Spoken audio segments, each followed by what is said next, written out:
From thriving middle-class paradises where a high school diploma guaranteed a $60,000 a year factory job to literal ghost towns where the only business still open is a Dollar General, these American towns didn't just decline, they were executed.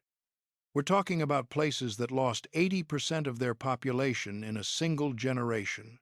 Entire communities erased because some executive in Manhattan decided quarterly profits mattered more than 10,000 families. And the craziest part? It's still happening right now. Because today, we're counting down the American towns that died when their factories closed. These weren't gradual fade-outs or natural economic shifts. These were straight-up demolitions. One day you've got a bustling Main Street with 3 movie theaters and a Woolworths. The next, you're staring at boarded windows and a meth epidemic. So buckle up, because this gets dark fast. Youngstown, Ohio, 1,969. Population 140,000. Median household income $48,000. In today's dollars, which was actually above the national average. Unemployment rate sitting at a comfortable 2.8%. And right in the middle of it all, Youngstown Sheet and Tube, employing 12,000 workers at wages that would make modern factory workers weep with envy. We're talking $25 an hour in current money, full benefits, pension plan that actually meant something. This wasn't some struggling Rust Belt town yet. This was the American dream in full swing. Because back then, you could graduate from Cheney High School on a Friday, walk into Sheet and Tube on Monday morning, and start making more money than most college graduates. No student loans, no gig economy hustle. Just show up, clock in, and build a middle-class life. 3-bedroom houses in the nice part of town, $18,000. Brand new Chevrolet in the driveway, $3,500. A family of 4 could live comfortably on one income while mom stayed home with the kids. It was almost boring how good everyone had it. The company wasn't just an employer. It was the entire social fabric of the city. They sponsored the company baseball team that played at Crandall Park every summer. They funded the Christmas parade down Federal Street. They paid for scholarships to Youngstown State. When you went to a wedding or a funeral or a high school graduation, half the room worked at the mill. The factory whistle blew at 7 a.m., noon, and 3 p.m. And the whole city moved to its rhythm. You could set your watch by it. But here's the thing nobody wanted to talk about. Even in 1969, the cracks were starting to show. Foreign steel imports from Japan and Germany were creeping up. The local newspaper, The Vindicator, ran a small article in October 1969 about increased competition from overseas markets. But management assured everyone this was just a temporary blip. Youngstown Sheet and Tube has been here since 1900. Plant manager David Roderick told workers at a union meeting, "We'll be here when your grandchildren are working the line." Spoiler alert. They wouldn't. Because what nobody knew was that Lykes Corporation, a New Orleans-based shipping conglomerate, was eyeing Sheet and Tube for acquisition. And when that merger happened in 1969, the clock started ticking. The new owners weren't interested in long-term investment in aging steel mills. They wanted to strip assets, take profits, and bail before the whole thing collapsed. The workers didn't see it coming. Management sure as hell didn't warn them. And why would they? Everyone was making money, everyone was comfortable, and nobody wanted to be the person who ruined the party by pointing out the house was on fire. Meanwhile, 500 miles west, another town was living the same exact illusion. But Youngstown wasn't alone in the firing line. Because 900 miles south, another town was about to learn the same brutal lesson about corporate loyalty, or, more accurately, the complete absence of it. Kannapolis, North Carolina, 1,975. Population 36,000. And unlike most southern towns at the time, this place was absolutely thriving. The reason? Cannon Mills. the largest unbroken textile plant under one roof in the entire world. We're talking 20,000 employees working 3 shifts around the clock, producing towels, sheets, and blankets that ended up in homes across America. Founded in 1887 by James William Cannon, the mill didn't just employ the town, it basically owned it. The company built the houses workers lived in. They paved the streets. They ran the water system and the electric grid. They built Cannon Memorial Hospital and funded the schools. There was even a company store on Main Street where mill workers could buy groceries on credit against their next paycheck. It was basically a benevolent dictatorship. And for most of the 20th century, it worked pretty damn well. Textile workers at Cannon Mills in 1975 were making about $18 an hour in today's money. Not as cushy as steel or auto, but solid middle-class wages with health insurance and 2 weeks paid vacation. The mill whistle blew at 6 a.m., 2 p.m., and 10 p.m. for shift changes, and the entire town moved to its rhythm. My daddy worked there, his daddy worked there, and I figured my kids would work there someday, recalled former mill worker Betty Shuford in a 2003 interview with the Charlotte Observer. It was just part of life, like breathing. But in 1982, the warning signs arrived in the form of a corporate announcement that should have made everyone nervous. Cannon Mills was being acquired by David Murdoch, a California real estate developer and corporate raider who'd made his fortune buying undervalued companies, stripping assets, and selling the pieces. The local newspaper, the Kannapolis Independent Tribune, ran a cautiously optimistic story. New owner promises investment in local operations. Management held town halls assuring workers this was actually good news. Total lie. Because what Murdoch actually wanted was the Cannon brand name and real estate, not the aging textile mills. Within 2 years, he'd started outsourcing production to cheaper factories in Asia and Latin America.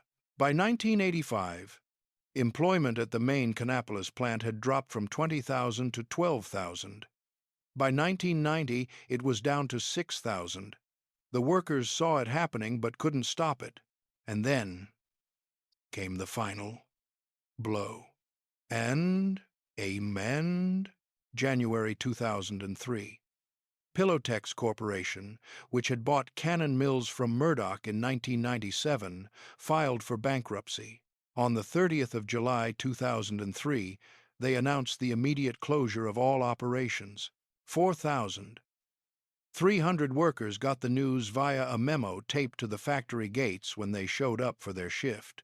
No severance beyond what was legally required. No extended health insurance. No retraining programs. Just a notice that said, "Effective immediately, all operations have ceased." Betty Shuford, who'd worked at the mill for 31 years, described walking out that day to reporters. People were crying. Grown men just standing there in the parking lot, staring at the building. We didn't know what to do. Where do you go when the only job you've ever known just disappears?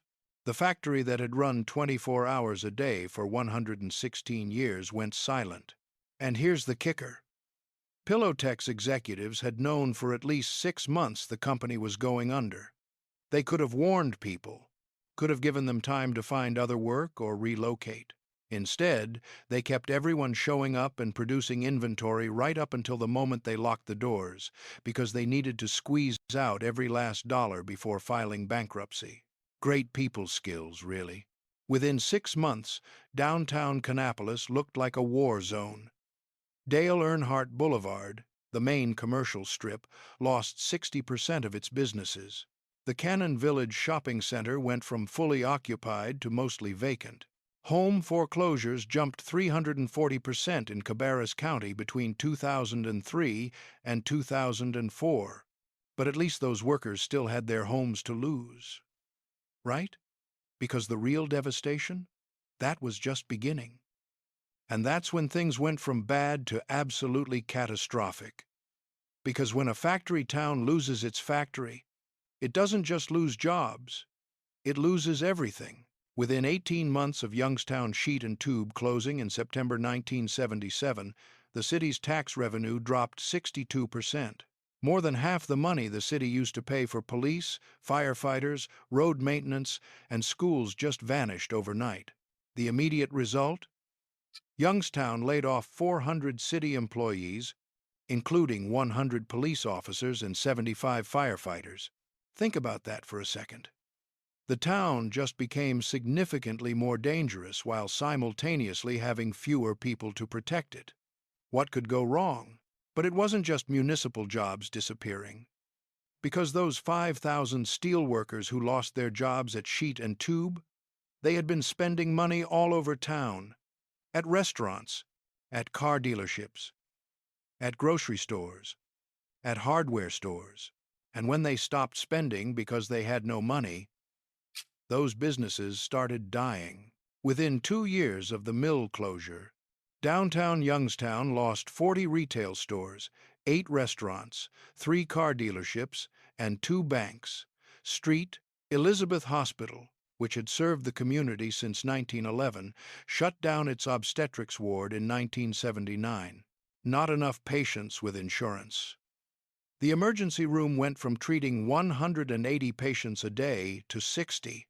Youngstown City Schools, which had operated 53 buildings in 1977, consolidated to 22 by 1985.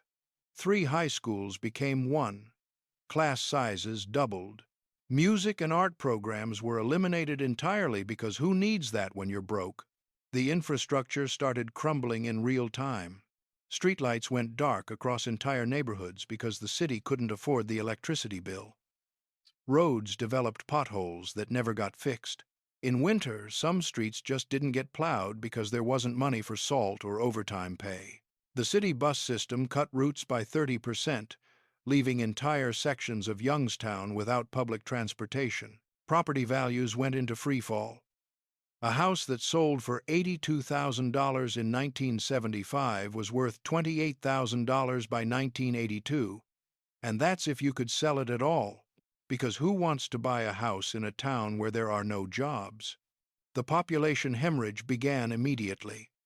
Between 1,977 and 1,990, Youngstown lost 47,000 residents, a 33% population decline, and it wasn't random. The young people left first. Anyone under 30 with a college degree or marketable skills got out as fast as possible. What remained was an aging population with no prospects and no way to leave. Over in Flint, the cascade was somehow even worse. When GM started closing plants in the late 1982 and early 1990s, Flint's population crashed from 193,000 inches, 1,970 to 124,000 by 2000. But the tax base collapsed faster than the population because the highest earners left first. Between 1,985 and 2,000, Flint's property tax revenue dropped 71%. 71%. The city response? Massive cuts to everything. Flint closed fire stations. The police force shrank from 350 officers to 140. Response times for 911 calls went from 8 minutes to over 45 minutes in some neighborhoods. Former Flint Police Chief Alvern Locke told the Detroit Free Press in 1998, "We're basically letting people fend for themselves in large parts of the city. We just don't have the manpower, and it gets worse." Hurley Medical Center, Flint's main hospital, laid off 1,200 employees between 1,990 and 2,000. The maternity ward that had delivered 4,000 babies a year in 1980 delivered 1,100 inches, 2,000. The trauma center, which had been one of the best in Michigan, downgraded to basic emergency services only. Flint Community Schools went from 46,000 students in 1970 to 16,000 by 2005. They closed 29 school buildings. Teacher layoffs meant class sizes ballooned to 40 kids per room. The school system eliminated foreign language programs, advanced placement classes, and all sports except football and basketball. But here's what really shows how completely these towns were hollowed out. The grocery stores left. When you lose your major grocery chains, you know a place is truly dying. In Flint, between 1985 and 2000, every major supermarket chain pulled out of the city limits. No Kroger, no Meijer, no Farmer Jack. Residents had to drive 15 miles to Genesee Township to buy fresh produce. Food deserts. In America, in the 21st century, the same pattern played out in Kannapolis after Cannon Mills closed. Cabarrus County saw tax revenue drop 41% between 2003 and 2005. The county was forced to cut the health department budget by 60%. Free health clinics shut down. The county library cut operating hours from 60 hours a week to 30. And where were the executives who made these decisions? The ones who closed the mills and destroyed these communities? David Murdoch, who'd gutted Cannon Mills, was chilling at his 2,500-acre ranch in California, worth an estimated $2.4 billion. The Likes family, who'd stripped Youngstown sheet and tube for parts, were living comfortably off their shipping fortune in New Orleans. GM executives continued pulling eight-figure compensation packages while Flint burned. None of them ever faced consequences. No trials, no investigations, no accountability whatsoever. But at least the people who stayed still had their homes, right? Well, about that. Meet Robert Vasquez, 47 years old, worked at Youngstown Sheet and Tube for 23 years. Started there right out of high school in 1954.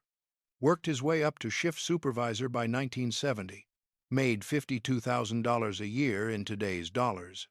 Owned a nice three-bedroom house in Boardman, had 2 kids in college, drove a 2-year-old Buick. Life was good, until it wasn't. The 19th of September, 1977. Black Monday. Vasquez and 5,000 other workers showed up for their shift to find the gates locked and a notice posted. Effective immediately, Youngstown Sheet and Tube ceases all operations. No warning, no severance beyond the legally required 2 weeks. Health insurance terminated in 30 days. At 47 years old, with no college degree and skills that only applied to steelmaking, Vasquez was basically unemployable. He spent 8 months looking for work. Nothing. The few factory jobs that existed in the region had 500 applicants for every opening. He eventually took a night security guard job at $8 an hour, 1/6 of what he'd been making. The mortgage payments stopped in January 1978. The bank foreclosed in June. The Vasquez family, who'd lived in that house for 18 years, were evicted in August. They moved into a 2-bedroom apartment in a worse part of town. The kids dropped out of college because there was no money. The marriage didn't survive. Robert and his wife divorced in 1980. He wasn't alone, not even close. Between 1,977 and 1,982, Mahoning County saw 9,400 home foreclosures.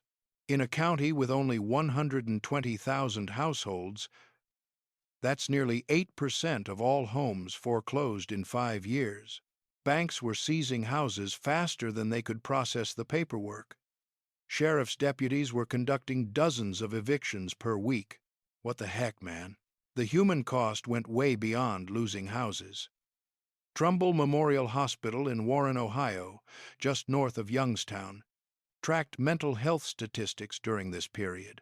Between 1,977 and 1,980, admissions for clinical depression increased 89%. Suicide attempts treated in the emergency room jumped 127%. Marriage counseling referrals increased 156%. The Mahoning County divorce rate went from 4.2 per 1,000 residents in 1976 to 7.8 per 1,000 inches. 1,981, an 86% increase. When men lose their jobs and can't provide for their families, marriages collapse. It's that simple and that brutal.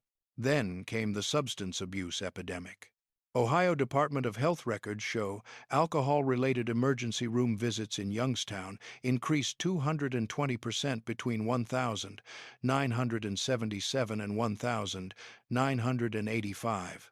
DUI arrests in Mahoning County went from 847 inches 1,976 to 2,000. 341 inches 1,982. Alcoholics Anonymous meetings in the Youngstown area went from 12 weekly meetings in 1975 to 47 by 1983.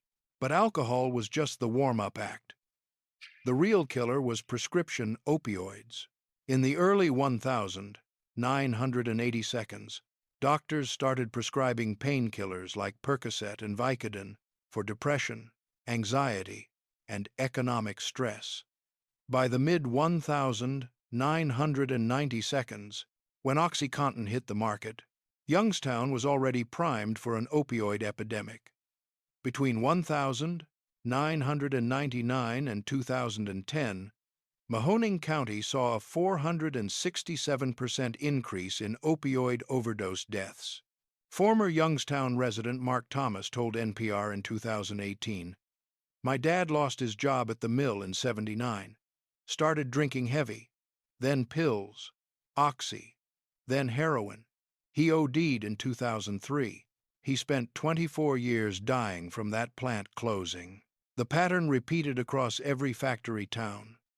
In Flint, overdose deaths increased 340% between 1990 and 2005. In Kannapolis, Cabarrus County saw opioid prescriptions jump 520% between 2003 and 2008. Entire communities were self-medicating their way through economic collapse. Crime statistics tell the same story.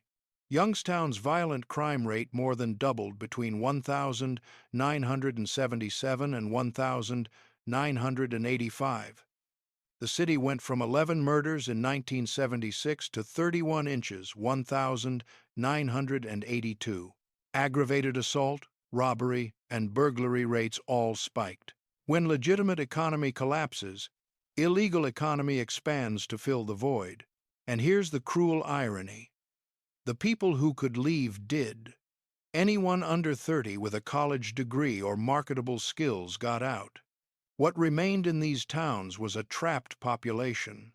Older workers whose houses were underwater couldn't sell even if they wanted to. People caring for aging parents couldn't move. Families with no savings and no prospects just stayed and endured. Between 1980 and 2000, Youngstown lost 64% of residents aged 18 to 34. Flint lost 58%. These weren't just population statistics. This was the death of the next generation. No young people meant no new families, no new businesses, no future. But hey, at least the executives who made these decisions saw their stock portfolios increase 340% during the same period. Great trade-off. So what do these places actually look like today? Decades after the factories died, fast forward to 2024. Let me paint you a picture. Today, Youngstown, Ohio has a population of 60,068, down from 140,000 inches 1,970. That's a 57% population collapse. But the numbers don't capture the visceral reality of what that looks like when you're actually standing there. Drive down Federal Street, what used to be the commercial heart of the city. Here's what you see. 47 storefronts between downtown and the university. 31 are completely vacant with plywood over the windows. 8 are dollar stores, check cashing places, or pawn shops. 5 are bars. That leaves 3 actual retail businesses serving a metro area of 60,000 people. 3. The Realty Building, a beautiful 1,924 Art Deco structure that used to house law offices and businesses, sits empty with pigeons flying through broken windows. The Stambaugh Building, once Youngstown's premier office tower, is 70% vacant. The ground floor that used to have a bank, restaurant, and clothing store now has one tenant, a bail bondsman. Warner Brothers Theater, a gorgeous 1,931 movie palace that seated 2,400 people, closed in 1984 and sat abandoned until 2020, when it was finally demolished. The building had literally started collapsing into the street. Not a great look, but the real gut punch is the neighborhoods. On the east side, entire blocks are just gone. Not abandoned houses, not boarded-up buildings, just empty lots with overgrown grass where houses used to stand. Between 2000 and 2020, the city demolished over 5,000 structures that were too far gone to save. Whole streets that used to have 40 houses now have 6. The houses that remain. The median home price in Youngstown is $42,000 as of 2024. You can buy a 3-bedroom house for less than a used car. And even at those prices, houses sit on the market for months because nobody wants to move there. The population that remains is old and poor. Median age is 58, one of the oldest in Ohio. Median household income is $33,000, compared to the national median of $75,000. The poverty rate is 34%, more than double the national average. Nearly half the population is on some form of government assistance. There are no major grocery stores left in Youngstown proper. Residents drive to neighboring Boardman or Austintown to buy food. The last Walmart inside city limits closed in 2016. The last major supermarket, a Giant Eagle, closed in 2019. What businesses do exist? Dollar General, Family Dollar, AutoZone, check-cashing stores, liquor stores, and fast food. That's the entire economic base of a city that once employed 50,000 people in steel production. The schools are in crisis. Youngstown City Schools operates 10 buildings for 4,200 students, down from 53 buildings and 50,000 students in 1970. The state took over the district in 2011 due to failing test scores.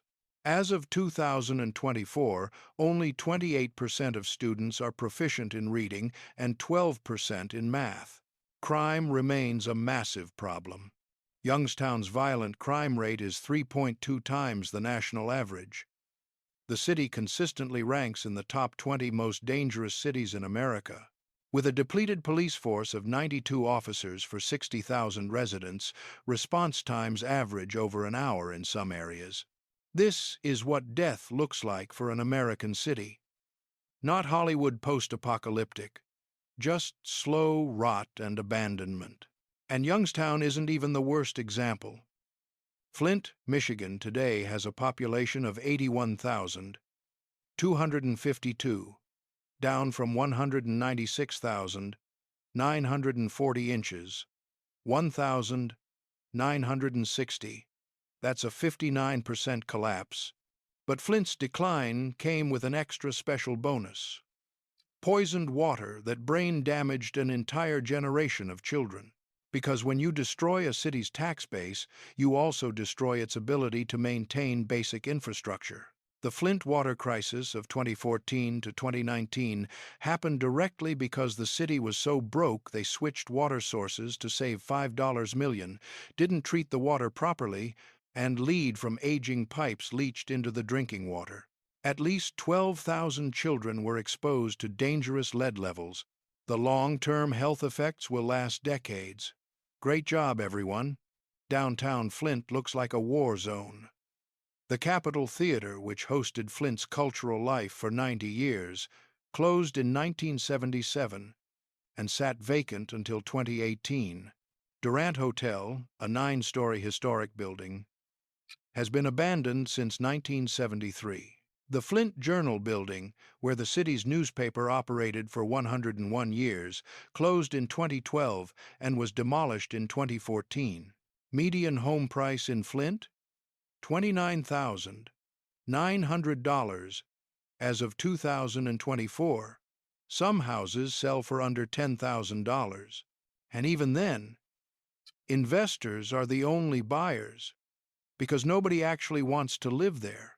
The population that remains has a median income of $28,000 and a poverty rate of 38%.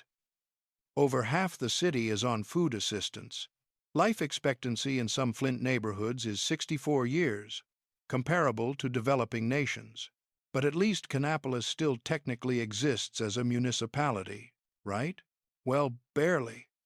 Kannapolis today has a population of 52,300, which actually sounds okay until you realize it peaked at 45,000 inches, 1,980, before the mill closed. So how did the population go up while the economic base was destroyed? Simple. It became a bedroom community for Charlotte. 25 miles south, people who work in Charlotte move to Kannapolis because houses are cheap. The median home price is $285,000, which sounds high compared to Youngstown, but it's because these aren't original millworker houses. Those got demolished. This is new suburban sprawl built on the corpse of the old town. The original Kannapolis, the one built by Cannon Mills, is dead. Walk through what used to be the downtown mill district and you'll see exactly what I mean. The massive Cannon Mills Plant No. 1, which ran continuously for 116 years, was demolished in 2006. Gone. They tore down 3.2 million square feet of factory buildings and turned it into a biotech research park called the NC Research Campus. Sounds great, right? Economic reinvention and all that? Yeah. Except the research campus employs 800 people, mostly PhD scientists and lab technicians. The textile mill employed 20,000 people, most with high school diplomas. You can't retrain a five-year-old loom operator to become a biotech researcher. It's not the same economy. It's a completely different economy that serves completely different people. This is economic replacement, not revival. The original community was destroyed and a new one was built on top of it for different people with different jobs living different lives. And here's the national pattern you need to understand. This happened to at least 50 major American towns between 1970 and 2010. Not isolated incidents, a systematic dismantling of industrial America. According to a 2018 study by the Economic Innovation Group, 52.3 million Americans live in economically distressed communities, most of them former manufacturing towns. These places lost a combined 7.6 million jobs between 1970 and 2015. The population decline across these communities totals 11.2 million people. That's a migration comparable to the Dust Bowl. But unlike the Dust Bowl, which was a natural disaster, this was entirely man-made, because here's what was actually happening during this period. American manufacturing didn't disappear, it just moved. Between 1994, when NAFTA took effect, and 2010, U.S. companies closed 65,000 manufacturing facilities and opened 15,000 new ones in Mexico, China, and Southeast Asia. Corporate profits soared. Worker wages stagnated or declined. General Motors, which destroyed Flint, saw stock prices increase 340% between 1990 and 2007, even as they cut 200,000 American jobs. CEO compensation at GM went from $2 million in 1990 to $15 million in 2007. The workers who built the company for generations? Discarded like used equipment. The wealth gap exploded. In 1970, the top 1% of Americans held 10% of the nation's wealth. By 2020, they held 32%. Where did that wealth come from? Largely from wage suppression, offshoring, and the destruction of communities like Youngstown, Flint, and Kannapolis. Private equity firms accelerated the carnage in the 2000s. Companies like Bain Capital, Cerberus, and Apollo Global bought American manufacturers, loaded them with debt, stripped assets, paid themselves massive dividends, then declared bankruptcy and walked away. Toys R Us, Sears, Payless Shoe Source, all destroyed this way. The people who made these decisions knew exactly what would happen. Internal corporate documents from the 1,980 seconds and 1,990 seconds, obtained through lawsuits and FOIA requests, show executives discussing acceptable job losses, regional economic impact, and community adjustment periods. They ran the numbers. They knew entire towns would collapse. They did it anyway because shareholders wanted returns and executives wanted bonuses. No criminal charges, no investigations, no accountability. So surely the government stepped in to help these devastated communities, right? Surely there were massive federal programs to rebuild these towns and retrain workers? Yeah, about that. Don't worry, the government had a plan. Multiple plans, actually. Lots of ribbon-cutting ceremonies, press releases, and promises that sounded great on paper. In 1982, the federal government created enterprise zones, offering tax breaks to businesses that would invest in distressed communities. The program allocated $2.5 billion over 10 years. Sounds good, right? Spoiler alert. It didn't work. A 2006 Government Accountability Office study found that enterprise zones created essentially zero net new jobs. The businesses that took advantage of the tax breaks were mostly ones that would have located there anyway, or they were shell companies set up just to harvest the incentives before disappearing. The money went to consultants, administrators, and lawyers. The communities saw almost nothing.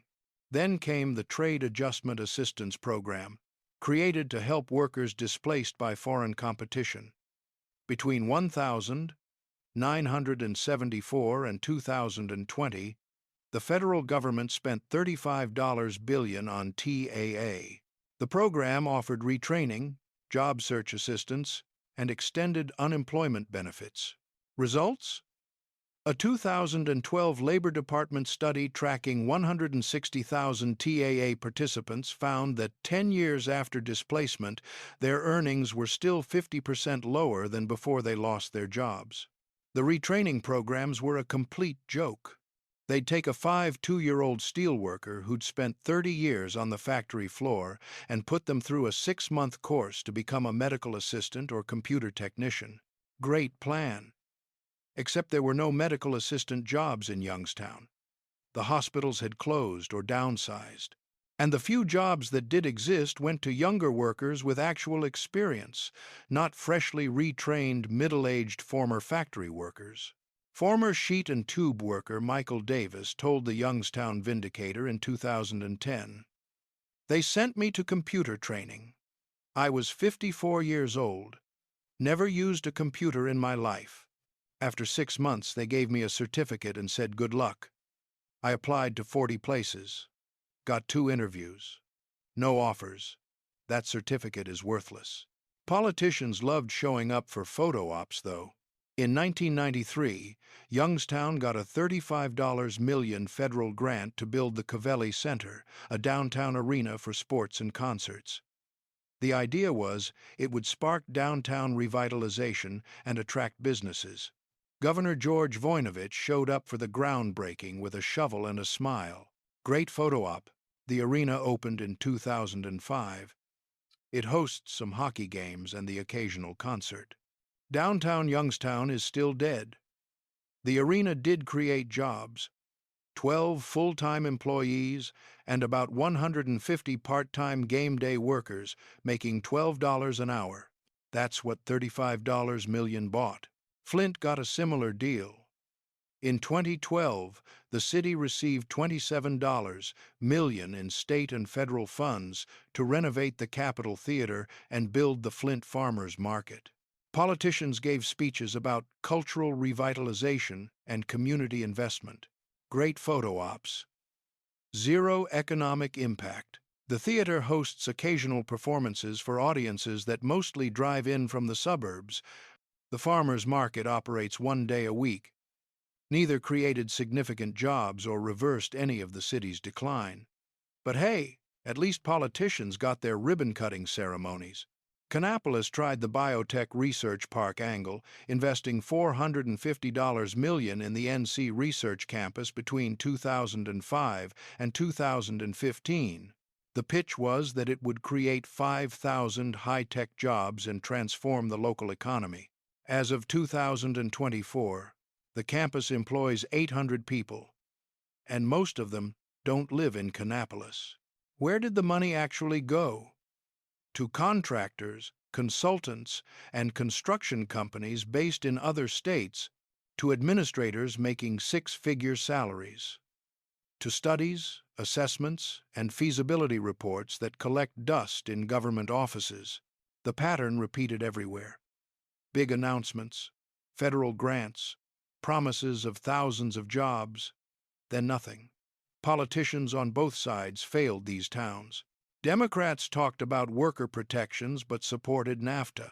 Republicans talked about American manufacturing but gutted unions. Both parties took campaign contributions from the same companies that were destroying these communities. In 1993, Senator Byron Dorgan proposed legislation requiring companies to give 2 years' notice before closing factories and to help fund community adjustment programs. The bill died in committee after a massive corporate lobbying campaign. The National Association of Manufacturers spent $8 million killing it. No accountability. No real help, just photo ops and press releases, while towns died. So what's the lesson here? Simple. This is still happening, and your town might be next. Right now, in 2024, this exact pattern is repeating across America. Think this is just history? Think again.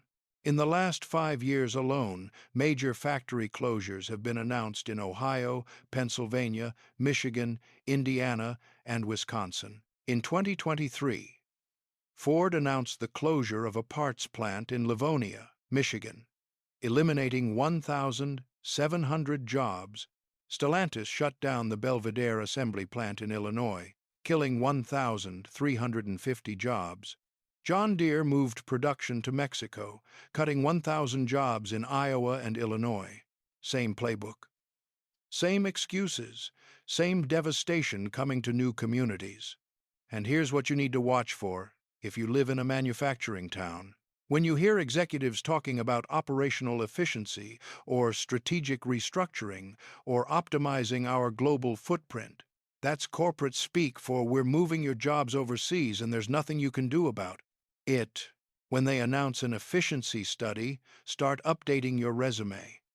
When they bring in consultants from Boston or New York who've never set foot in your town, the closure decision has already been made. When they assure you this plant is critical to our long-term strategy, they're lying.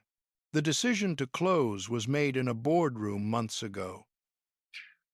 They're just managing the timeline, because here's the reality. 12.8 million Americans currently work in manufacturing.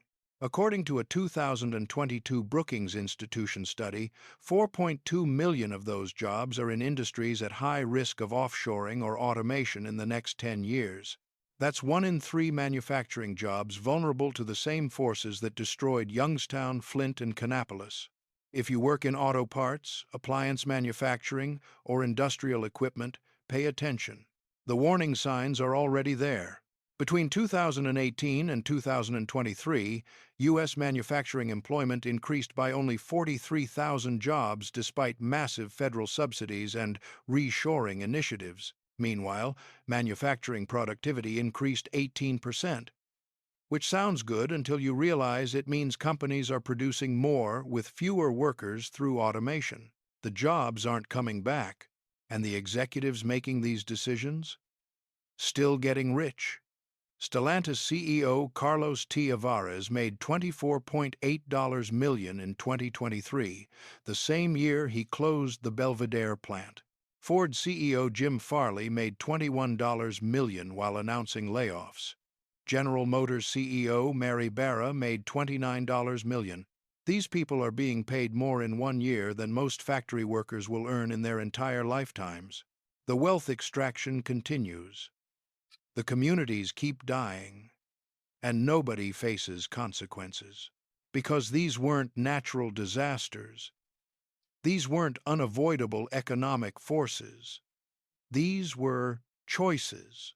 Deliberate decisions made by people with names and addresses who knew exactly what would happen and did it anyway because profit mattered more than people. The executives who destroyed Youngstown, Flint, and Kannapolis never went to prison. They never paid fines.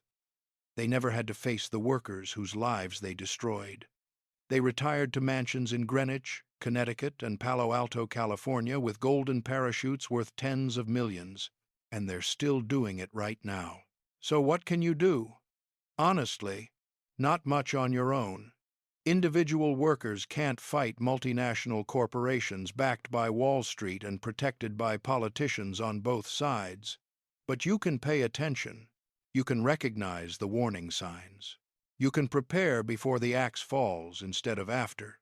And maybe, just maybe, you can vote for politicians who actually give a damn about American workers instead of the ones taking corporate money and giving speeches about economic development while your town dies. But there you have it. The American towns that died when their factories closed. Not ancient history, not some distant tragedy. This is happening right now. And unless something changes dramatically, it's going to keep happening to more towns just like yours. Want to see what happens when an entire major city collapses? When the social fabric completely disintegrates and a metropolis of 2 million becomes a symbol of American decline? Click this video right here about the fall of Detroit, because this one's over. Trust me, you thought factory towns were bad? Wait until you see what happened to Motor City.